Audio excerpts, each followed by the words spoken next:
Boa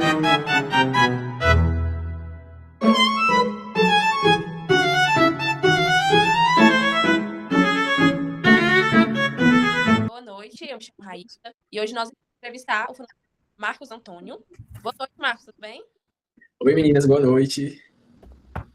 Primeiramente, eu queria te perguntar, dentro da fonoaudiologia, qual é a sua área de especialização e o que te motivou a seguir esse caminho? Perfeito. Eu acabei não respondendo, aí se eu estava bem, né? Sim, mas estou bem, muito bem. Hoje, o meu público, 80, 90% do meu público são crianças, né? Então, assim, eu estou muito na pediatria mesmo, de pés enfiados e mãos. Eu atendo tanto linguagem quanto motricidade orofacial.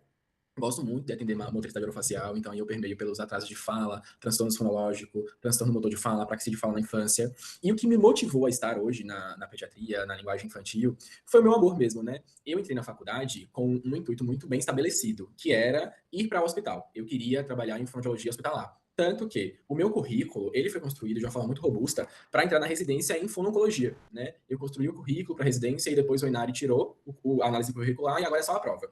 E aí, prestei, inclusive, a prova da residência, fui aprovado agora, deve ter uns 2 meses, mais ou menos, assim que eu saí da faculdade, eu fui aprovado na residência, mas não fui para a residência. Por quê? O meu intuito de vida sempre foi trazer a fonoaudiologia para os interiores, né? Ir para os interiores da Bahia para poder levar a fonoaudiologia para lá.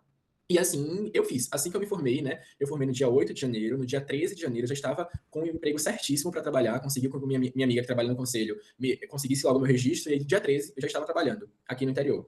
E aí hoje, atualmente, eu trabalho em 3 prefeituras e trabalho também em particular, e todos esses lugares que eu trabalho, 80%, 90% são crianças. Pelo amor mesmo, né? Porque eu acredito em infâncias funcionais, eu acredito em infâncias saudáveis, e eu também acredito no quanto que a fonoaudiologia pode fazer com que essas infâncias fiquem cada vez mais funcionais. Hoje eu estou no Instagram como Fonocomaco, falando com famílias, né? Eu falo com estudantes, mas também falo com as famílias, porque eu acredito que a informação ela precisa chegar em todos os lugares, né? Então, se você escolhe estar em uma área, não escolha pelo dinheiro ou por alguma coisa assim do tipo, escolha por amar mesmo, porque dá trabalho, sabe? Ser fonoaudiólogo, gente, dá muito trabalho, é muito planejamento, você precisa ter objetivos muito bem traçados, mas se você estiver fazendo por amor, de verdade, o retorno ele vem, o retorno de reconhecimento dos pais, e ver uma criança evoluir, ver uma criança se tornar cada vez mais funcional, isso é o que motiva a nossa caminhada todos os dias. Sim, com certeza. Boa noite, gente. Eu sou a Tita, e a minha pergunta para o Marcos é: como o fonoaudiólogo diferencia um atraso simples na fala de um atraso, de um transtorno de linguagem mais complexo em crianças? E quais são os critérios usados para definir o tipo de intervenção? Perfeito.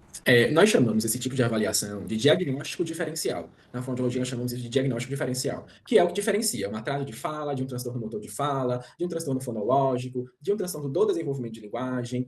Então, existem alguns aspectos que precisam ser observados. E esses aspectos vão desde idade da criança e se aquela troca fonológica ela já está há muito tempo ali perpetuando. Vai também com relação aos ambientes que a criança faz as trocas, se é sempre que a criança faz a troca, se a criança faz essa troca de forma sistematizada, se essa troca, por exemplo, se nós temos uma criança de 2 anos e essa criança não faz uma troca do TEP, né, que é o R. Ao invés de falar parabéns, ela fala parabéns. Esse fonema-alvo, ele é esperado aí até os 4 anos e meio. Eu não vou me lembrar corretamente dos marcos do desenvolvimento infantil. Agora, de idades. Eles, inclusive, estão nos fonocards, mas eu não estou lembrando agora.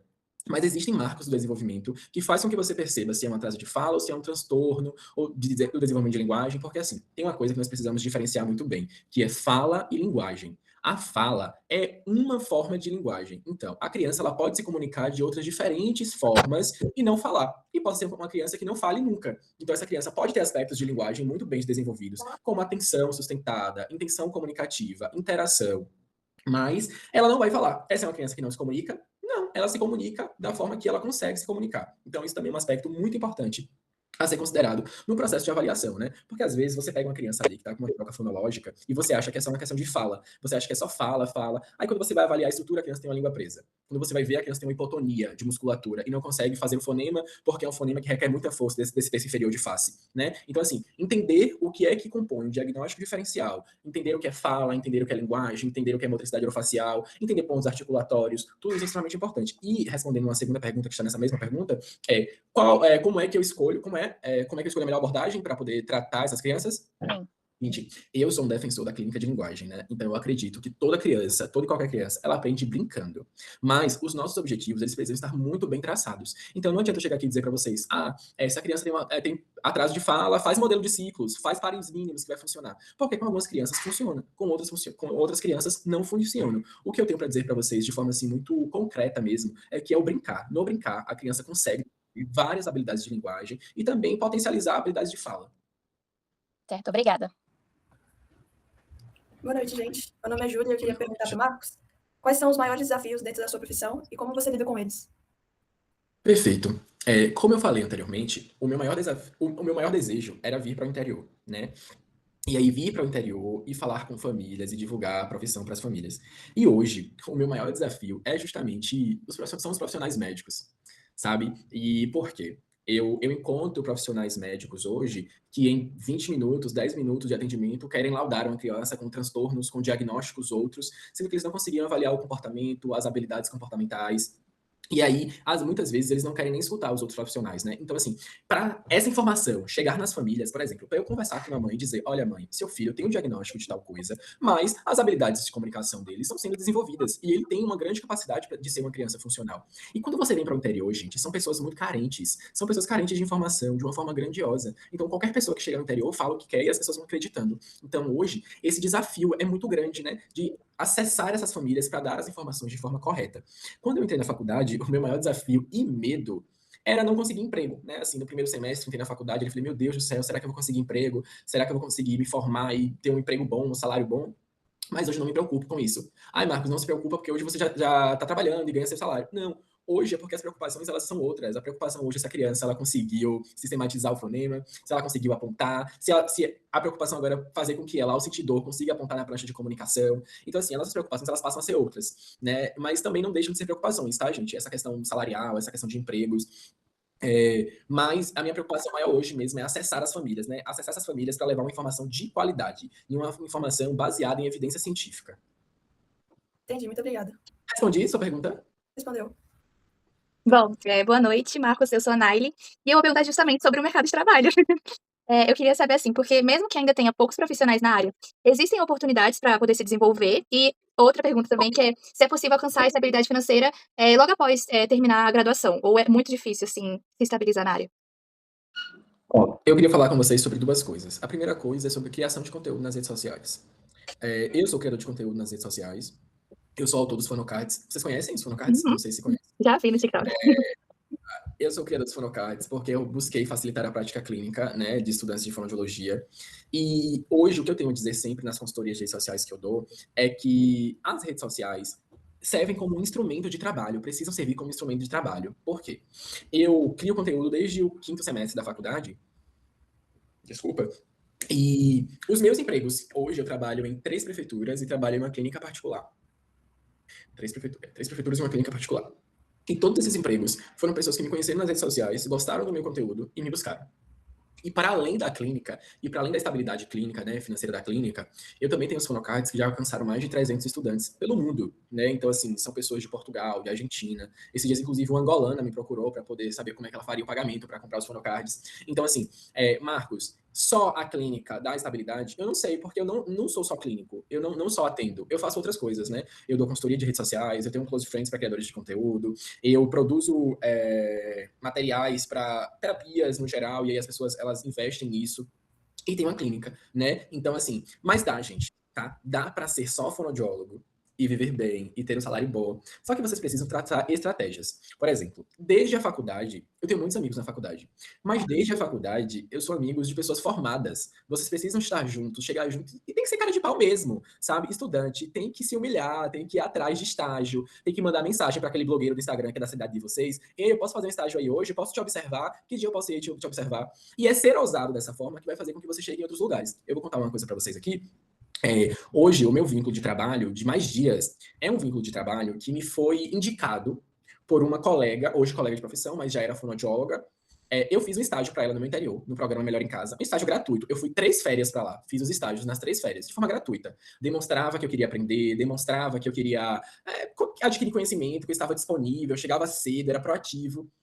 No dia da minha formatura, ela me indicou para esse emprego. E no dia 3 eu já estava trabalhando. Então, assim, não achem que vocês vão formar hoje na caixinha de vocês da faculdade e amanhã vão conseguir um emprego.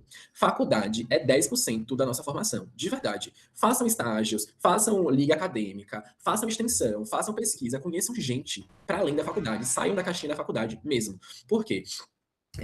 Muitas vezes os professores eles não indicam para trabalho porque eles só estão na faculdade. Tem professores que só dão aula há 10 anos, então não tem contato com donos de clínica, e não é porque eles são ruins, não, gente. É porque eles às vezes não têm contato mesmo com essas pessoas. Então você que precisa buscar. Então saiam da faculdade, ó. Vão fazer estágio fora. Ai, tá precisando de estágio como AT ali. Vão ser AT. Ai, querem fazer estágio em áudio. Vão fazer estágio em áudio. Vocês precisam ir para além da faculdade para quando vocês se formarem, vocês já terem um campo de possível trabalho. Respondi. Respondeu. Hoje, tá desligado seu áudio. Obrigada. Bota no parece. Oi, Marcos, tudo bem? Boa noite, me chamo Giovana. Marcos, a minha dúvida para você é na prática da sua área. Qual o momento mais gratificante do tratamento para você? Para mim, o momento mais gratificante é um momento específico ou no geral? No geral. Para mim, o momento mais feliz do atendimento, assim, é quando a criança fala que gosta de mim, sabia? Eu não. Assim, a gente tem os objetivos que precisam ser alcançados, né? De fala, de linguagem, de comunicação, no geral. Mas, gente, não tem coisa melhor do que os pacientes amarem vocês. Tipo assim, um paciente que ama você, ele engaja muito. Mas, tirando essa parte emocional, não tem coisa melhor do que você estar trabalhando, por exemplo, partes do corpo de um paciente na sessão, e aí os pais mandarem uma mensagem para vocês dizendo que, tipo assim, por exemplo, ele pegou no pinto para dizer que tá com vontade de ir ao banheiro, sabe? Que era um paciente que antes fazia xixi na roupa. E agora ele, tipo, comunicou que ele queria ir ao banheiro, sabe? São essas coisas pequenas. Ontem mesmo recebi uma mensagem no WhatsApp. Eu vou falar duas situações específicas. Eu recebi uma mensagem no WhatsApp de uma mãe, que ela botou, tem um grupo da criança, ela botou, né, que a criança estava fazendo frases. E aí, tipo assim, gente, uma criança estava montando uma palavra, jaca. Eram 4 letras. E a mãe estava grandiosamente feliz. E não tem coisa melhor do que ser gratificado, sabe? A família reconhecer o nosso trabalho. Não tem coisa melhor de forma alguma. Uma outra coisa, inclusive eu quero falar isso, não teve essa pergunta, mas eu quero falar da importância da equipe multidisciplinar no trabalho do fonoaudiólogo, de qualquer outra área. Eu recebi um paciente de 18 anos, e esse paciente tinha um desvio aqui no terço inferior da face muito grande, né? E aí não era um desvio normal. Eu percebi que tinha uma hipotonia aqui. No primeiro atendimento com ele, já percebi que tinha essa hipotonia. Qual era o meu trabalho? Trabalhar a função e fazer encaminhamentos. Eu encaminhei para o dentista, eu encaminhei para o otorrino, e eu encaminhei para fazer uma audiometria desse paciente, né? Porque lá na clínica que eu trabalho não faz audiometria. Quando esse paciente era um respirador oral, gente, o menino era assim, ó, a cara assim, a boca não fechava a boca para mastigar.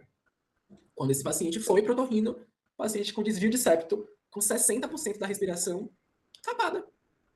Ia adiantar se eu ficasse fazendo só terapia de motricidade orofacial? Não ia, porque era uma questão óssea. E aí, encaminhei, a mãe me mandou mensagens gratificadas, porque há 17 anos o menino estava indo para dentista, sendo que era só um desvio de mandíbula, mas não era um desvio de mandíbula. Ele estava com hipotonia do terço inferior da face, porque ele era um respirador oral, e ele ficava assim, o tempo todo assim. E a mãe achava que ele estava sempre gripado, e não era. Achava que ele estava sempre cansado, e não era. Porque ele só respirava pela boca. E aí a mãe, essa semana, ela foi lá pra mim, ela falou assim, nossa, o rosto dele já melhorou muito, tá com uma musculatura muito mais forte, o desvio melhorou muito, mas ele ainda vai precisar passar pela cirurgia. E aí, se eu não tivesse encaminhado pra equipe multi, que era o otorrino, a dentista, eu só ia ter as minhas informações de função, gente. Então, assim, sejam muito humildes também pra poder encaminhar e conversar com outras áreas.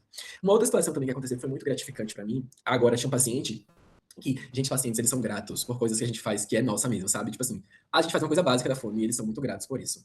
E aí, o paciente, eu fiz uma inspeção de meato do paciente e eu percebi que ele tava com uma otite crônica. Porque o paciente não sentia dor, mas estava com muita cera e tinha muito líquido, né? Na inspeção eu consegui observar. Encaminhei o paciente para o otorrino de novo, né? Precisei fazer encaminhamento. Vocês vão fazer muitos encaminhamentos para o otorrino, tá? Fiz um encaminhamento para o otorrino, medicação. Ok, me melhorou. A mãe mandou um áudio, nossa, muito obrigado, meu filho estava semanas sentindo dor, não sei o quê. Sabe? Então, assim, isso que é gratificante. As famílias reconhecerem. O dinheiro, gente, é importante. Dinheiro é importante. Por que dinheiro é importante? Porque sem dinheiro ninguém vive. Né? E a gente estuda para ter dinheiro também, para ter uma vida mais confortável, para poder dar uma vida mais confortável para os nossos familiares, para quem vai ajudar a família. Mas ver os pacientes evoluir é a parte mais gratificante. Mesmo. Respondi?